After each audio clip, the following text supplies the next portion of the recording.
Hello, welcome to tonight's tutorial. So tonight we'll be covering pattern matching. We're not going to do any sewing, I'll just show you how to achieve pattern matching. So we'll just give it a couple of moments for people to join in and get themselves sorted. So hopefully some people will start appearing soon. So I'm going to cover pattern matching pockets, especially Kanga pockets, because I know quite a lot of you sew the hot chocolate or the hot coffee patterns. We're also going to cover stripe matching because, well, everyone likes a perfectly matched stripe. And I'll also show you how to do things like matching the front of the Woodland Wanderer coat where there's an overlap. So I think there's a few people on now, so we'll get started. This video will be posted on our YouTube channel and to the page when it's finished. So let's get started. Okay, so I've got a few bits going on here. We're going to start with the Kanga pocket. So this is my Kanga pocket piece, and you can see there's a folded bit here. That's important. And I also have my front piece of this zombie fabric. Just move my scissors out of the way. I'm quite a chaotic sewer. There we go. So you can see I've got some pins here. These I've basically marked the centre point of the pattern and where I want the lowest edge of my Kanga pocket to go. And now I've got my Kanga pocket piece, and you can see here that there is a marked line. This is 3/4 of an inch from the bottom because the seam allowance for the Waves and Wilds patterns is 3/4 of an inch. So I'm just going to fold that back. Now this is because you want the very bottom edge of that Kanga pocket to lie on your pattern. If you forget to fold up that edge, you'll be 3/4 of an inch out. So once you've done that, take your pattern piece and fold it in half. This allows you to find the centre piece, or the centre point of the pocket piece. So we're just going to fold that in half. And we can pop that on our pattern like this. There you go. So now we're going to get our second piece of fabric. This is just everything I have left. And we are going to actually put it underneath the piece we've cut out. I'll just throw my pattern piece on the floor. I'll grab that in a sec. And my assistant one. Okay, so this is our fabric that we want to match this pattern to. Now this one has quite a large repeat, so we have to find the exact place. I reckon this head will probably match up with this one, and by the looks of it we only need one more purple head, a little bit more, so it will fit into my fabric here. So all I'm going to do is ensure that as much as possible I've matched all the edges up. So make sure your pattern match before you do anything else. We're going to keep smoothing it out, and this one's got some nice bold lines, so we're going to ensure that those are all matched up. Sometimes it can be tricky with stretch fabrics because they like to stretch, so just keep wiggling it, jiggling it. And make sure you've matched that up. There you go, and now we've got a disappearing hoodie front on our base fabric. Now you want to take one half, and without moving the other side of your fabric, just fold it up to meet the other side of your pattern pieces. And you'll see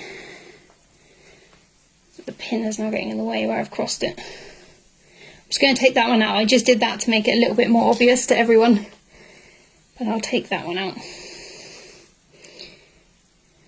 Now I can see that fabric shifted on the edge slightly, so I'm just going to line it back up.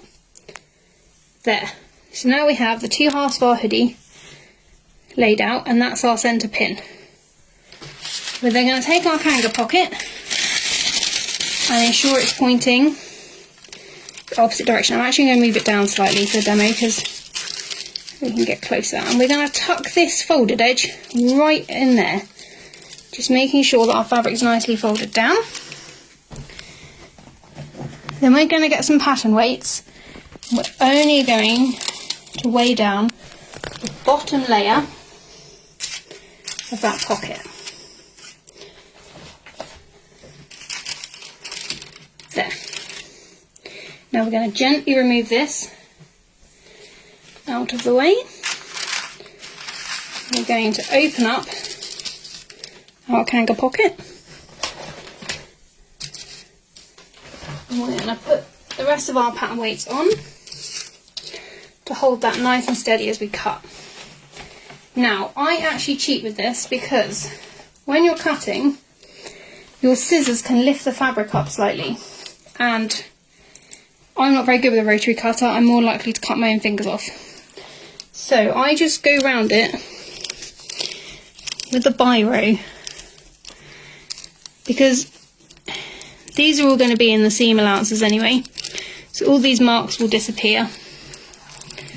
I'm only sewing for my children, so I don't mind too much if there's some biro marks on the inside.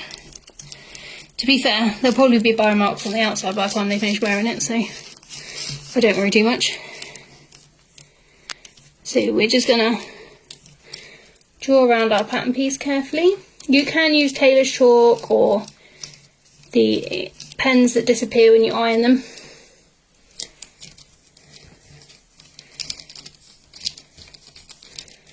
There, so we're just going to go all the way around. Fairly simple. And it helps to be nice and accurate at this stage. Make sure you've got the pattern laid down, that it's not moving. Now we can take our pieces off.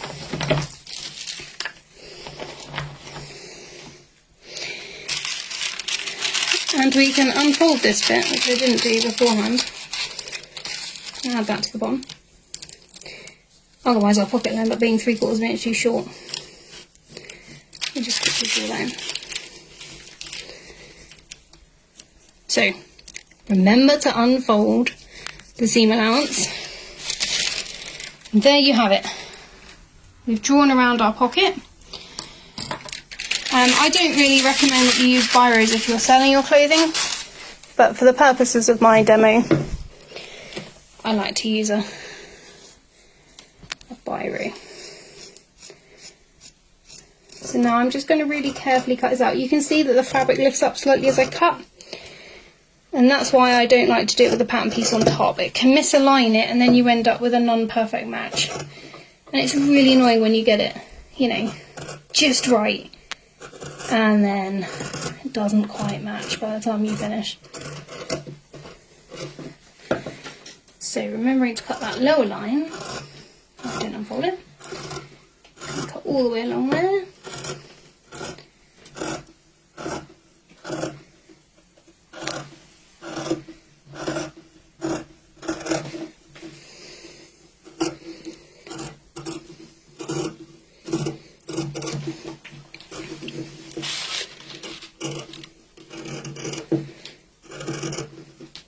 Just be careful I don't cut myself when I'm doing this. I'm paying so much attention to the pattern piece, forget where I've put my hands. Right, so now we should have a Kanga piece, pocket piece, and this should exactly match the front of our sweatshirt. Snip that corner, I haven't quite gotten there. Okay, so let's move our fabric to one side a second and bring back our jumper. So I actually didn't do this on the mark that I originally put it on, but it shouldn't be a problem because we should be able to find exactly where it goes. So if we lay this back on our front piece, now stretch fabrics will move around a little bit, so just again jiggle it around. Make sure you've got it lined up pretty much everywhere. I think mine might need to shift over there slightly, and that bit's not quite in the right place. Just move his eyeballs. head needs to go up a little bit. So now you can see that this matches exactly, and this would be on your pin if you'd marked the bottom piece. So then what you would do is when you sew it, you'll turn that under and that will match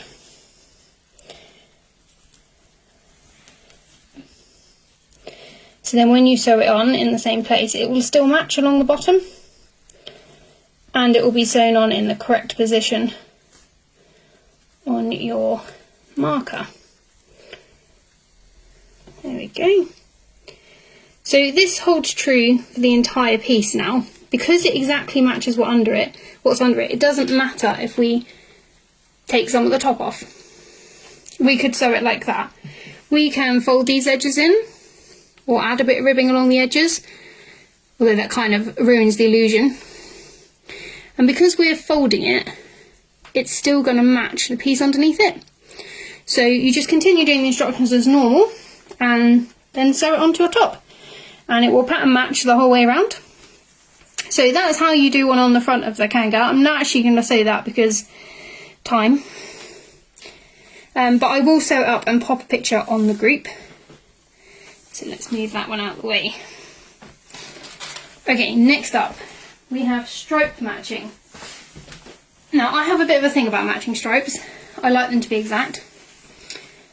So here I have some of my blue and white striped pieces. And I'm going to grab the front side of the wooden wanderer because I need to finish making this. So, if I was going to cut this out, the worst thing I can do at this point is match up the shoulder, because the back and the front of this pattern have different arm size, which means this length isn't going to be the same on the back and the front. So what you want to do is find the pieces of the pattern that match. So here we're going to line the bottom corner up with the very bottom of one of our stripes, and we're just going to put that down. Okay, so if you measure from the bottom to here, that's always going to be exactly the same height as whatever's going on the other side of it, because these arm sides must match up and they must meet here. So I'm just going to get my other pattern piece.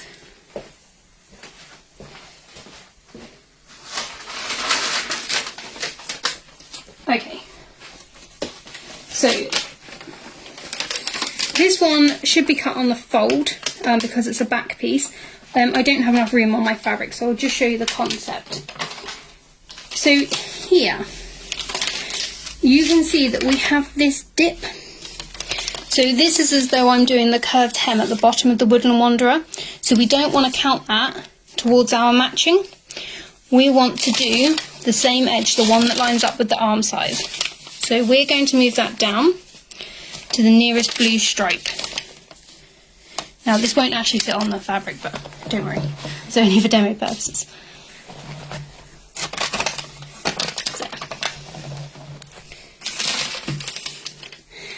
So you can see, probably a bit dodgy, can't go on there.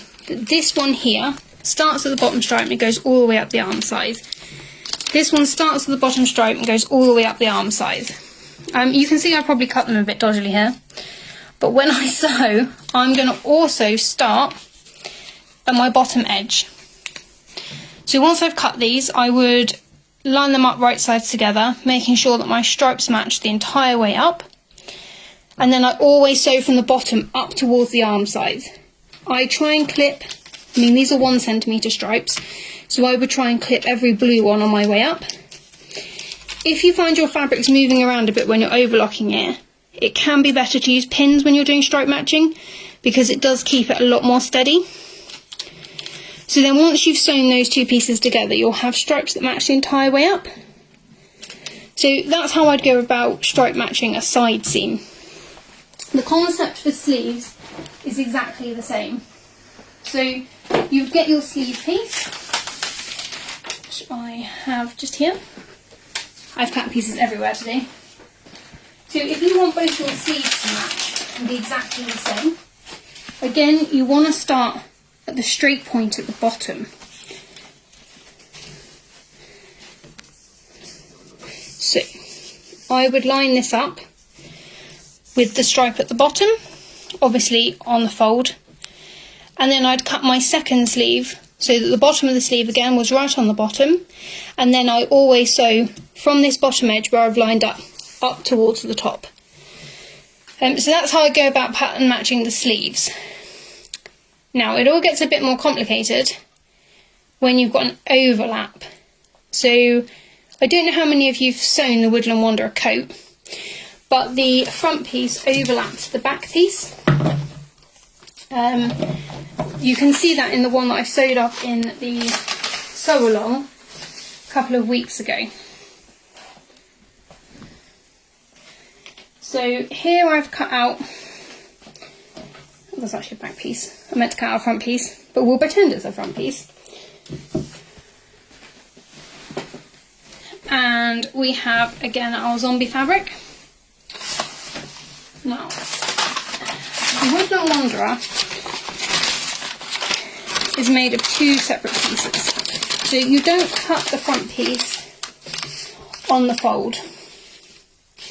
You would cut the front piece as two separate parts. And then once you've cut it, they actually overlap. So this would be your bottom front piece, let's pretend. And then your second one comes in like that. Now, you need to know exactly where your overlap's going to occur. So for the Woodland Wanderer, you have this neckline and then a straight panel that runs down the front. So all you're going to do again is match your fabric up. Who can spot the zombie heads? Where does he go? Some of them are the same, but not the same. It's the same head, but in a different rotation. Let's have a look. That's not right. Is that the right one? That's the right one. But he's going to fall off the fabric. There we go. So obviously I would normally try and find a bit that's a bit closer to the edge, but this fabric's flawed fabric. It didn't print right.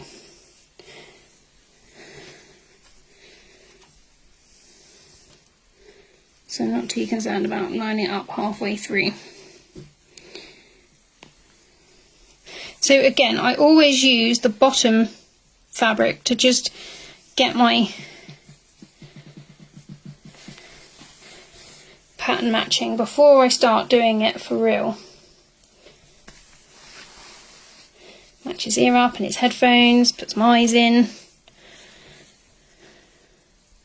If you've got a really, really tiny print, sometimes it's not really worth pattern matching because it's not obvious enough by the time you finish anyway. But there you go, that's got quite a large pattern on it. So you can see that now disappears into our fabric. And we've got our overlapping piece. So we would lay this as though we're overlapping it. Like so. Now you can see that again, I've got a 3/4 inch seam allowance folded back, because this will be where you attach the lining. So that will disappear when you're sewing. These lines don't matter. It's only this line that isn't connected. It's actually our front flap. So then, let's go down from the neckline where it overlaps. Get it to the same height. And then I just use exactly the same technique as before. I would put my pattern weights down. Now, because this has an overlap, you've got to be extra careful taking that bottom piece out. So I'm just going to move those edge ones across, and then I'm going to find that, gently take it out, put it over there, and then I'm going to put my weights back down. And again, I would draw around that and cut it out, and then when I seam this edge, that will disappear, but my overlap will still line up to my other front panel. Luckily with the Woodland Wanderer, you've got a little bit of room to play with the overlap, so depending on where you put the buttons, you can smidge it to the left and right ever so slightly. So now I don't actually know if I made this one lining up, I can't remember. I don't think I did. No, I didn't. This is one of the ones where I was trying to get as much out of the meter as humanly possible, so it wasn't possible to pattern match. But I will post a picture up of the pattern matched one earlier. Yeah, I think that's everything. That's how I'd pattern match it in general. If you've got any questions, let me know. I think that's it really. Normally I do some sewing in these tutorials. I feel a bit lost without my sewing machine, it's a bit odd. But I will try and sew up some examples, and I will also do a written tutorial, because I think this is actually easier to explain in a written tutorial, but most of my tutorials are a live video. So I hope you found it useful, just as the concepts of pattern matching and how I'd go about it. But if you've got any questions, or you want to send me pictures where you're struggling to pattern match certain pieces and you need some help, then please do let me know, and I'll get back to you as quickly as possible. Okay, thank you, and I will talk to you all soon. Thank you, bye!